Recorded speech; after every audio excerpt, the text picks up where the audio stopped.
هغسې کار اخلي لنډیه ده. نو سړی څنګه کار ځینې واخلي چې حکمت ته شي معلوم نه وي؟ دا خبر مو سر خلاص و، حکمت یې نه دی در معلوم، نو ته اوس هغه شی په غاړه ځړوې که په لاس کې ګرځوې؟ بالوش زه په شا واخلم که زه څنګ پر ووم، زه څه وکړم؟ دا معنا ده. مېلمه چې ول سره یو د یو کور کره ورغلی، نو باره کور والا هلک ته ویله کوټه کې سره ناست ول، ته ورسه یو متکا دله راوړه. باره دولمې راوړه دغه ده چې اوس دا فلانکې کره وخوړله، لکه مه بالا نو ګوله وخته کېده، ته ورسره راوړه پوس چې دا سرایي دې نه پرېږدي. چې ولاړې دوی متکا دا بالښت بالۍ متکا، آیا راخشته ده باره یې ول او متکا دا ده؟ ما چې ول د خوړلو شی ده. نو هغه ویل چې نه دې پېژندله نو چې څه قسمونه وکړو، نو چې نه یې پېژنې خو کار هم نشي ځینې اخیستی. آدم علیه ټول ملایکه ولاړ دي شیطان په کښې کې. آدم علیه صلات وسلام چې وویله چې انبئهم باسمائها، ول بیان وکوه دوی ته په اسما د دغه شیانو. آدم علیه صلات وسلام شروع ورته وکړله، خو د ده سره دلته پیته د علم پرته ده. ول دا فلانکی د فلانکي حکمت تفاره، فلانکی د فلانکي حکمت تفاره، فلانکی د فلانکي حکمت تفاره. ګوره دوه شی یادوي که څه یې پام شته، ملایکو یو یادوي، فلانکی فلانکی فلانکی فلانکی د فلانکي حکمت تفاره، فلانکی د فلانکي کار دپاره، دوه جوړه علم یادوي. ملایکې داسې فکر ورته وایي. موږ د زمانو استادان یو او زموږ سره علم لږ، دی د یو وګړي جوړ دی او د ده سره علم زیات سو، علم ډېر سو. وګورئ وایي په تمامو صفاتو کې د علم ښه صفت د دغه روی امتحان خدای په علم سره جنې واخیستی. د یې استاز کې ملایکې ورته شاګردان کړله. اوس زه ستی استاز یم، یقین درته وایم ته زما شاګردان یاست. ولې؟ خو ما ورته ته قرآن ویلی دی، ما ورته ته ترجمه کړې ده. استاز دغه بولي چې د پلار حیثیت لري، شاګرد وایي د اولاد. نو دا دی آدم علیه السلام یې استاز کې، ملایکې ورته شاګردانې کړلې. نو شاګرد به خدمت د استاز کوي که بیا نه کوي؟ که به استاز څپلۍ ور برابروي یا نو که به شاګرد یې. اوس نو ملایکې شاګردان سول، آدم علیه السلام استاز سو. حق تعالی ورته ویل فقعوا له ساجدین، ول احترام د استاز وکئ، پر سجده ورته. ګورئ علم دونده یو غټ کمال دی چې ملائکه غوندې ذات یې پر سجده و ځان ته پرېږدي. آدم علیه السلام داسې ولاړ دی، قبله ده، کعبه ده، تمام ملائکه صفونه پر صفونه پر سجده ورته پراته دي، الا ابلیس چې اوس په دا کیسه کې راځي. شیطان په دا صف کې د ملائکو دغسې ولاړ دی، یو دی. حق تعالی څومره مهربانه خدای دی. حق تعالی غږ پر وکړي، ول ما منعک ان لا تسجد، ول ولې دې سجده ونه کړله؟ یعنې ملا دې خوږېږي یا دې مغزیره ګناه اوږده دي یا ټکه مکه در باندې ویده، ولې؟ عذر ووایه. دا دې ورسره راځي. قال زه ورته ویل خلقته من طین و خلقتنی من نار. ول الهی ته خطا وکړې، نعوذ بالله. خدای چې ول خطا د دغه رویه خدای وایي زما دښمن دی، ستی دښمن. حق تعالی ورته ویل ولې؟ ول زه دې د اوره پیدا کړی یم، اور نوراني دی، دی دې د خټو پیدا کړی دي، خاورې ظلماني دي، تاریکې دي. نو خو دی و ما ته محتاج دی، دی دې سجده راته ولګوي، امر ورته وکړه. زه ولې ودر سجده؟ زه کتی یم، زه اصل یم، دی کم اصل دی. وایي الله جل جلاله توک د لعنت د ده غاړه ته په ملایکه وروچوي، مخ ته ودراوي. ملایکه و چې سر راپورته کړي چې ویې کتل د شیطان په غاړه کې د لعنت د فخرج فانک من المرجومین. دا کلمه لیکلې ده، دا توکین حالت دی. وایي ملایکه اوله سجده یې په امر د خدای کړې ده، دوهمه یې په خپل اختیار د عبادت او د بندګۍ وکړه، بیا په سجده. والله اعلم دی چې څو زره یا څو سوه کاله بیا پر دې سجده. دغه رویه درې تشبیه که درشي دی، دا لازم دی دا خامخا به سړی دا تندی پر مځکه باندې کراری سبحان ربي الله دا یې ادنا درجه ده وګورئ علم هغه شرف و هغه صفت کمال سو چې ملایکه یې پر سجده کړله یوسف علیه السلام ته وایي چې دنیا ته راتلی خدای دوه صفته ورکړله د عربانو ترجمه شروع کړئ یو یې جمال ورکوي جمال ښایست یو یې کمال ورکوي کمال علم خو وار د واره د ده سره په کار دا جمال واچاوه چې ونه یوسف علیه السلام دومره ښایسته و چې الله جل جلاله خپل خدایي نور سل ځایه کړی دی نن یې ویشي ځان ته ایښی دی وایي سایه اسلامه ده سل ځایه کړی نن یې وی یوسف علیه السلام ته ورکړي دا یوایي صدر یوم القیامت و تمامو مخلوقاتو ته بېشک سوی څومره ښایسته و حتی انسان چې به ولیدي ربنا ما خلقت هذا بشرا ان هو الا ما خلقت هذا بشرا ان هو الا ملک کریم ول دا انسان نه دی دا یو ملائکه ده دونه ښایسته دا چی دی دا جمال دی فکار یې واچاوه څنګه یار دا یوسف علیه السلام اما بندي کړی دی نه لکې اما بیا ورونو راخستی دی وساتې ورچوي بیا د سا بعد ورونو خرڅ کړی دی پر کاروان باندې مریی جنجور سره بیا د هغو سره بندي دی روان دی ښار ته د کنعان دغه د مصر رسېږي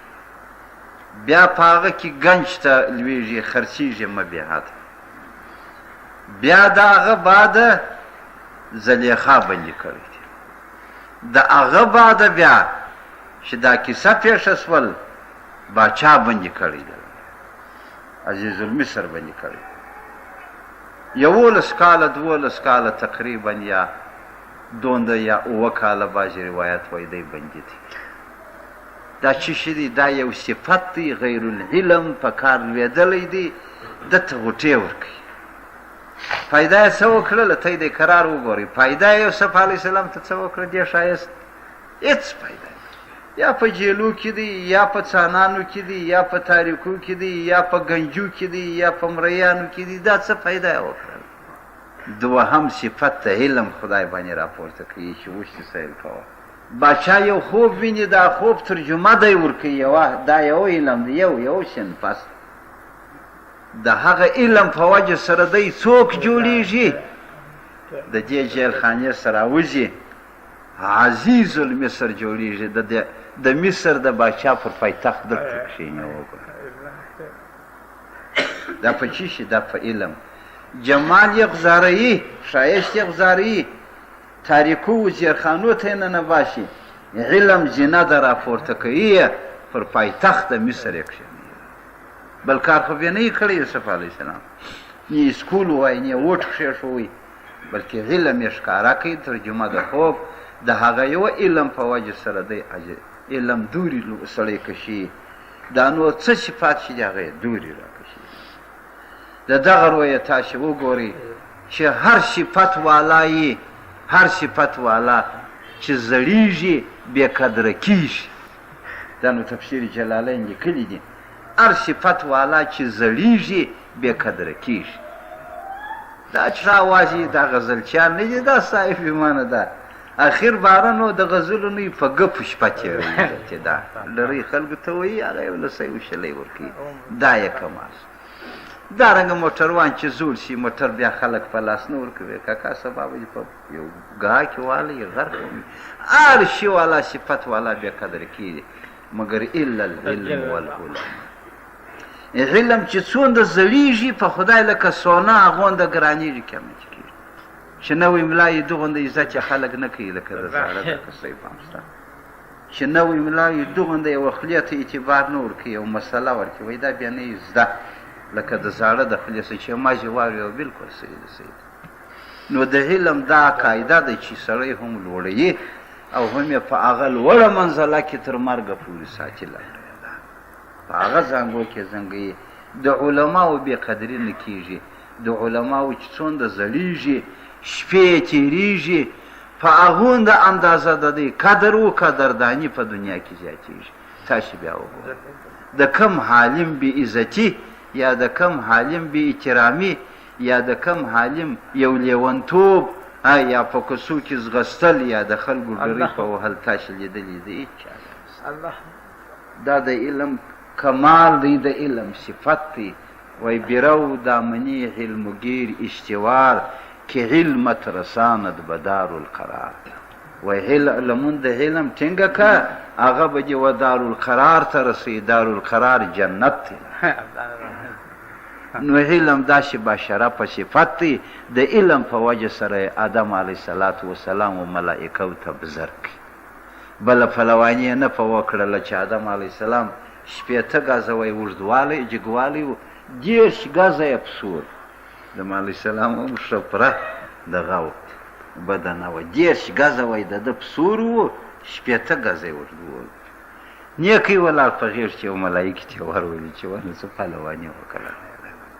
نو خو معلومه دا ده چې دا غېږ چندانې کمال نه ده، دا باړي چندانې کمال نه ده، دا کرکټ چندانې کمال نه دی. علم کمال دی، علم کمال دی. اوس ته نه دي لیدلي یو ملا چې لنګوټه وتلي چا د لوټو باران پر کړی. کرکټ والا خلک وایي چې دا کرکټ وګټي د لوټو بنچې پر. اعوذ بالله من الشیطان الرجیم بسم الله الرحمن الرحیم. ترجمې ته متوجه سي. وَإِذْ قُلْنَا لِلْمَلَائِكَةِ اسْجُدُوا لِآدَمَ. الله ویاد که هغه وخت چې موږ وویل و ملائکو ته چې اسجدوا لآدم سجده وکړئ و آدم علیه السلام ته. کیسه یې ما درته وکړئ در سجدې در ځای مې ورسول. فسجدو ملائکو ټولو سجده وکړه. ولې د ملائکو په بیان کې ما درته وویل چې خدای وایم زه چې ورته وایم هغه کار کوي. فسجدو پر سجده پرېوتل الا ابلیس. ابلیس شیطان پر سجده نه پرېوتی. دا په صد کې د ملائکو راغلی دی. تغلیبي امر وده ته هم وسو. بیا الله پوښتنه ځینې کوي چې ابلیس تا ولې سجده نه وکړله. اوس که ده یو عذر ورته ویلی وای هغه معقول وای خلاصه ده چې الهي تا خو ملایکې یادې کړې زه خو ملایکه نه یم په دا مې نه وکړه. څنګه ښه خبره ده، ښایسته خبره ده. او یا دا ورته ویلي وي چې زما دلته څه درد دی تکلیف دی اوس یې کوم بلکل یې کوم خلاص خبره. ده ورته ویله ول اسجدو ګوره سوال پر خدای کوي ول اسجدو ایا زه سجده وکم لمن واغه چا ته خلقت طوینه چې تا دی پیدا کوي د خاورو و د خټو څه زه واغه ته وکم. دا د خټو مخلوق ته وکم دې دیوال ته سجده وکم. خټو هغې خو دیوال دی. نو الله جل جلاله ورته ویل ته دی څه کوې خو ما ته د اعتبار راکوې خو زه امر درته کوم زما کار دی. نو ته خو زما په خوله ولې نه کوې د دا هغې څه کوې دی یا د خټو یا د زرو ته دی څه کوې زما سره چې جنجال جوړ شو. قال شیطان ول ارأیتک خبر هذا الذي دغه څوک کرمت علیه چې تا پر ما باندې بزرګ کوي. شیطان ګرځي ول خدایه دغه ادم چې تا پر ما باندې بزر کړي لئن اخرتنی که تا زه پرېښولم الی یوم القیامه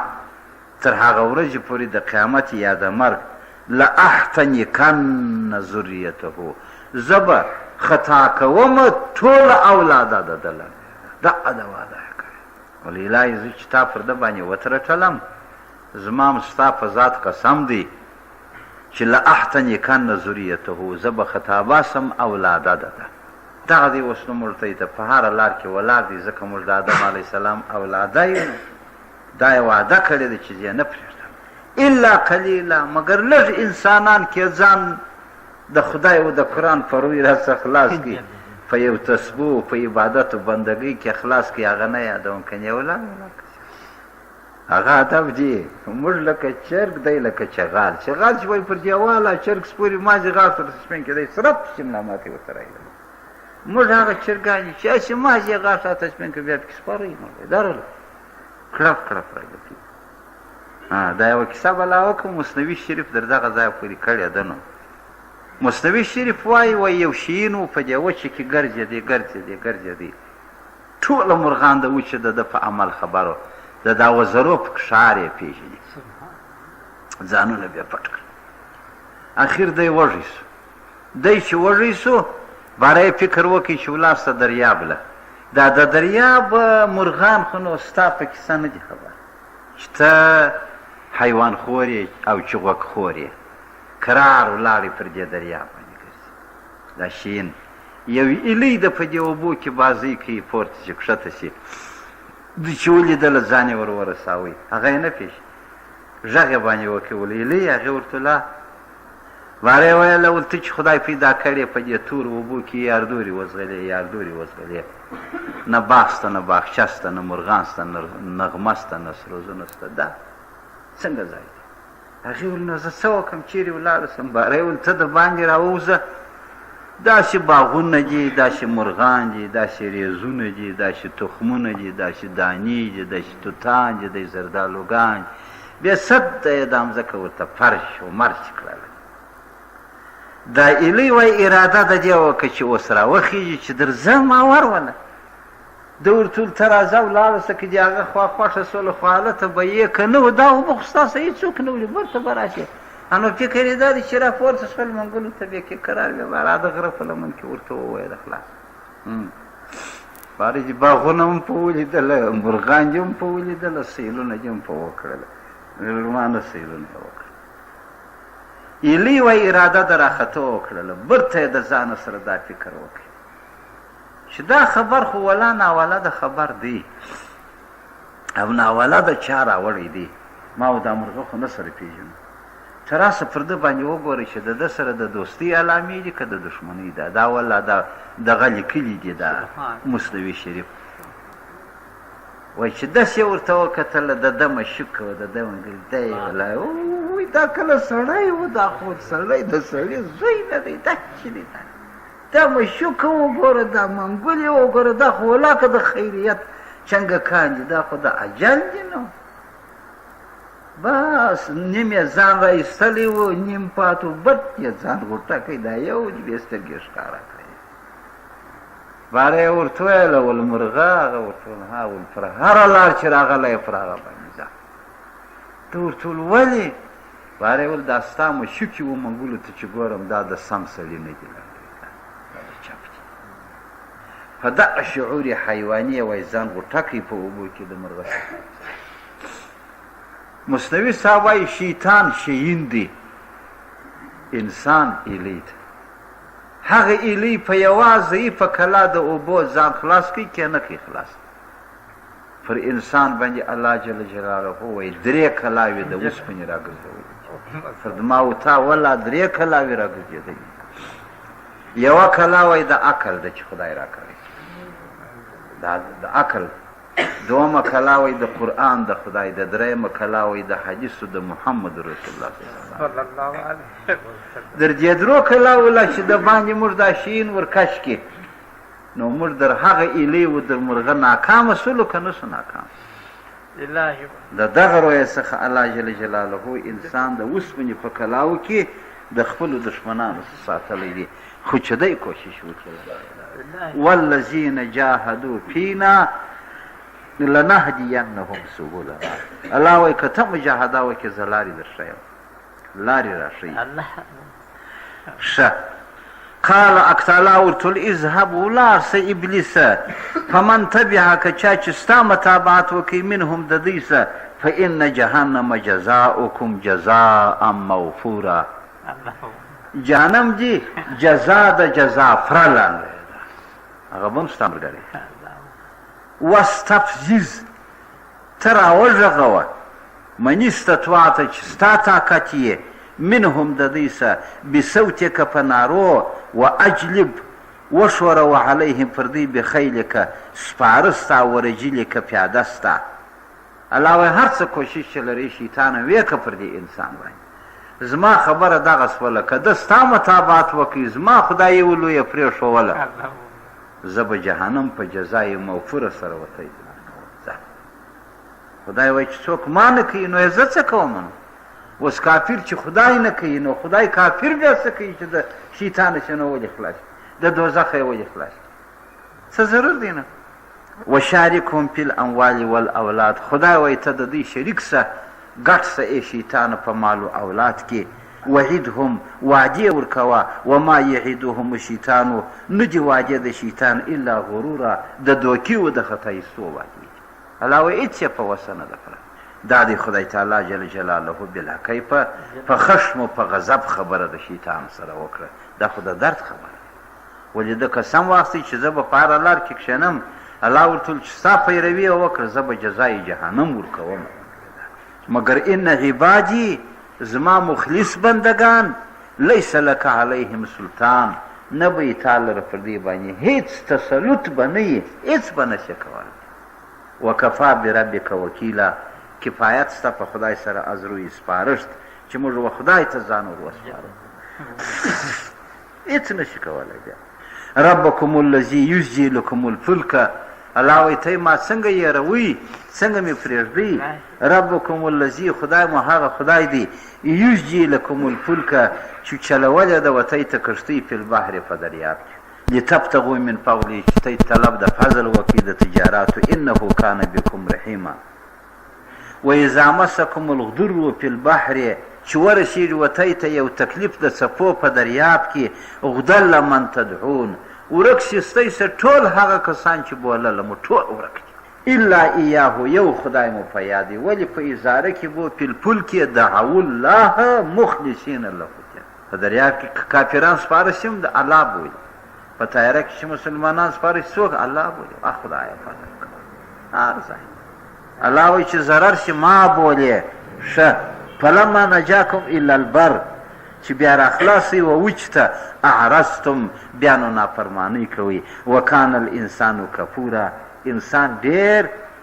منکر د نعمتو. الله وایي تی په دریاب کې بیریږې په تیاره کې په هوا کې بیریږې ولې د مرګه څه. اپا امنتم ان یخسف بکم جانب البر الله وایي ته نو په امان یې د خسپېدو څه پر مځکه پر دا مځکه چې ناست دی الله وایي ته په امان یې د مرګه څه. ولې مځکې نه دي خسف کړي انسانان کستی فهم شته نو ولاکه یا وچه د خطرې خلاصه ده یا لنده خو چې خلاصوي خدای خلاصوي. د اوبو پر سر باندې هم مرګ نشته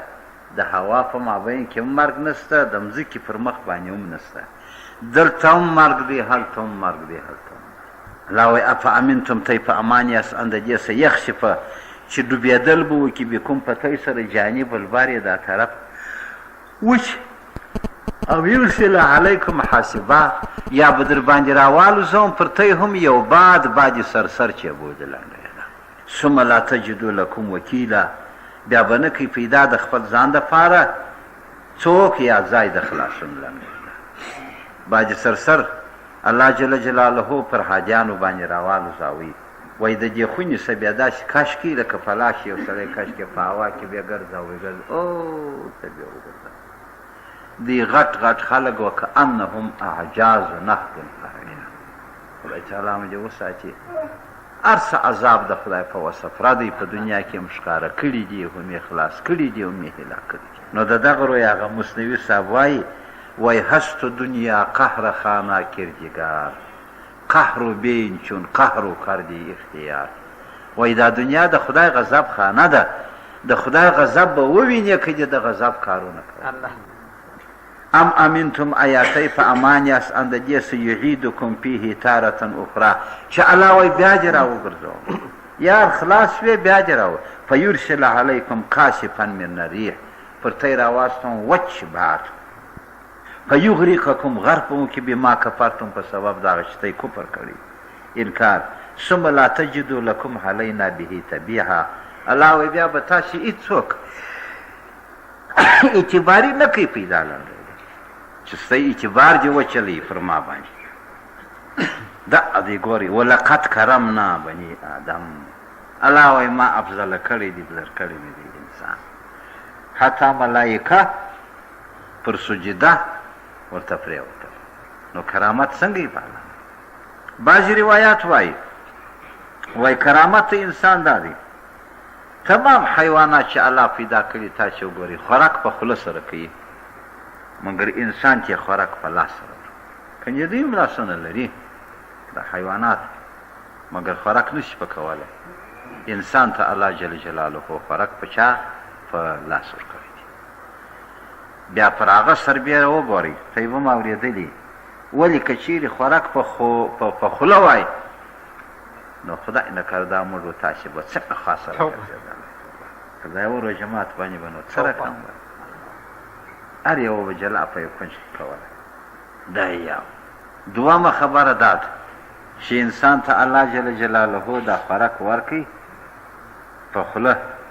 او په لاس چې دی بیا رااخلي په خوله کتابونه د فقه دا وایي